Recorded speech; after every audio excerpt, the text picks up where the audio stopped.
I think Nunes is out of order, right? I look at somebody like, for example, James Ward-Prowse, who had a couple of games. I think there were a couple of games with Southampton already. I watched him and I thought, brilliant attitude to play. Yeah. Clearly would probably want to go to West Ham. Yeah. Did not throw the toys out the pram. Realised that he was under contract. My problem is with people like Nunes, Andy. He shouldn't have signed the contract if he wanted to move. He should have signed for 12 months or he should have signed for 18 months. Well, he's not been there 5 minutes, has That's my point. If you're happy to sign the contract and take the dough, you should be happy to see the contract out. Of course, I get it. I'd be wanting to move to Manchester City as well. We all would. But the fact of the matter is, when you're offered a contract, you go like that. Some of them just look at the money and go, "Oh yeah, that's great. That'll do for me." Yeah. You don't look at the time period. No. Did you ever have any players like that with you that ever sort of got to the point where they wanted a move or they wanted a move to better themselves financially?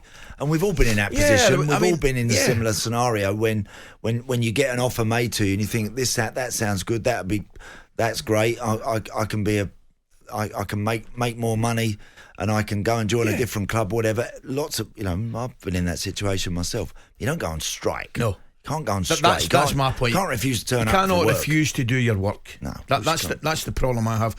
And generally speaking, 99 times out of 100, I always felt, you don't want to keep a player that's unhappy. No. Right? You don't.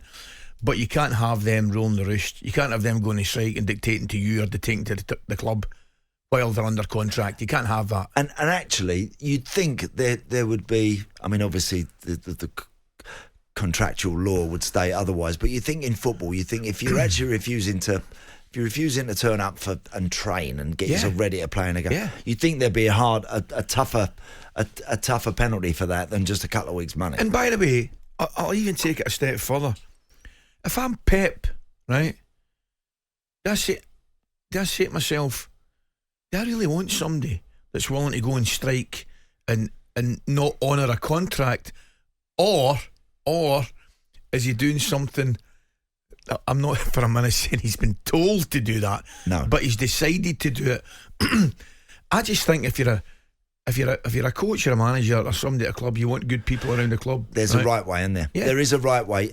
Look, Harry Maguire.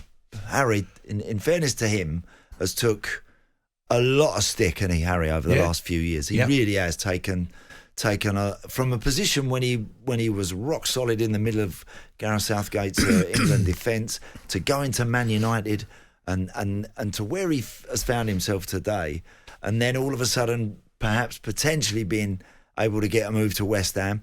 But at least he's just kept his head down. He's just got to get on with it. Well, it's the opposite scenario. He's entitled to, if Man United want to sell him, he is entitled. He's under contract. He's under contract to sort a deal out with his club before he goes. Yes, he's entitled to do that. And so there's a way of doing it, and that's what you're saying. That's exactly what I'm saying. And I don't think he's going about it the right way. talkSPORT Breakfast, waking you up Monday to Friday morning from 6 a.m. on AM, on DAB, via the talkSPORT app, and on your smart speaker. talkSPORT.